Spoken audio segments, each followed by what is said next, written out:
gabi sa inyong lahat. Magandang gabi sa aking mga followers. Guys, ang gagawin ko naman ngayon ay maglalaga ako ng bundo. Bundo ang tawag namin nito sa Bisaya. Sa Tagalog, ang tawag ng iba ay gabi.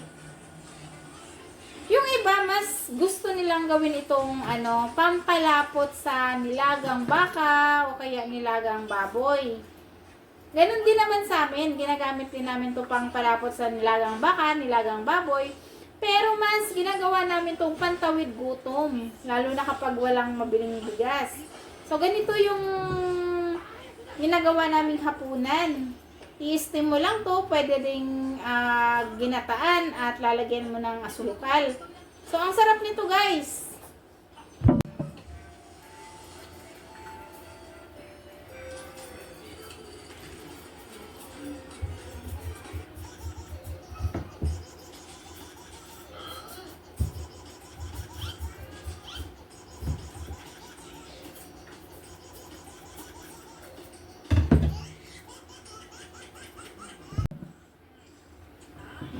Tapos yan guys, so hihiwain lang natin siya ng pahaba.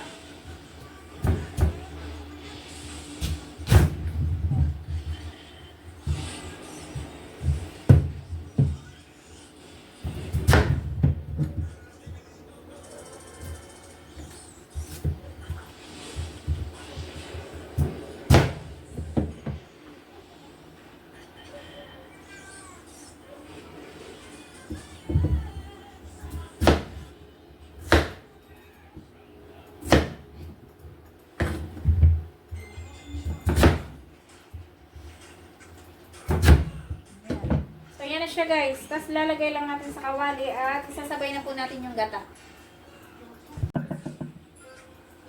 So, ito na siya guys. So, isasalang na natin to hanggang sa lumambot. Tapos, titimplahan lang natin guys ng asukal guys.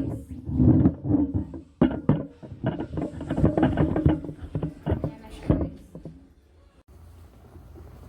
So, yan na guys.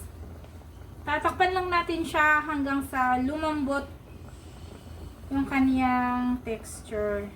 Pag malambot na, hahaluan lang natin ng asukal. So, takpan muna natin.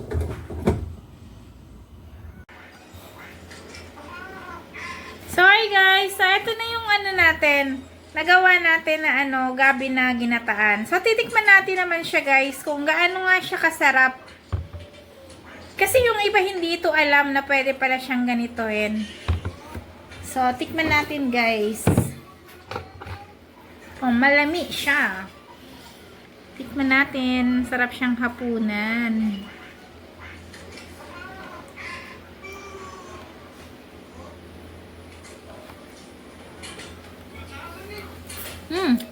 Sarap.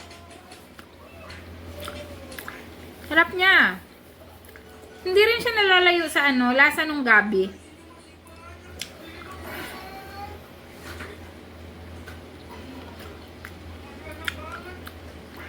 Kalami. Kainit nga lang kasi katatanggal ko lang sa apoy.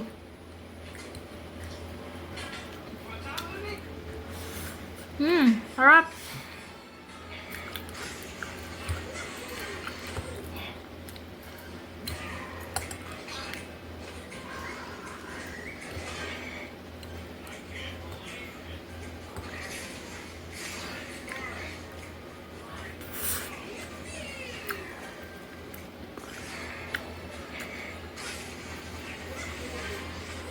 Kaya guys, kayo din, pwede ninyong gawin ganito yung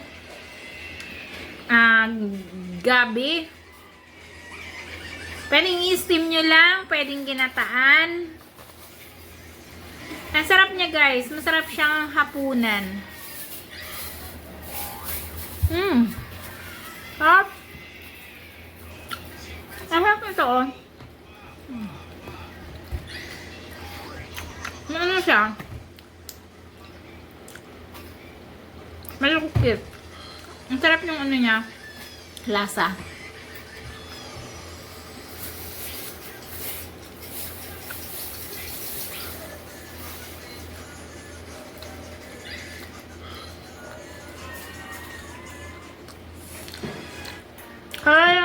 sinasabi ko sa inyo, guys.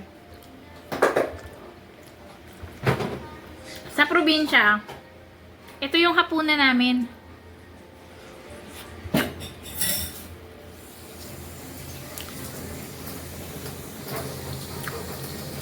Pwede din pala siyang gawing nilumak.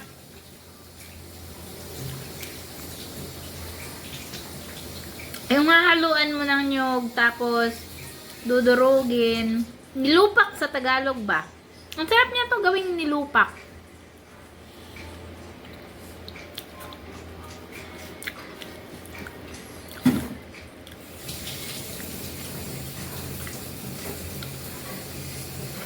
Kaya guys, kayo din gayahin nyo na yung ganito.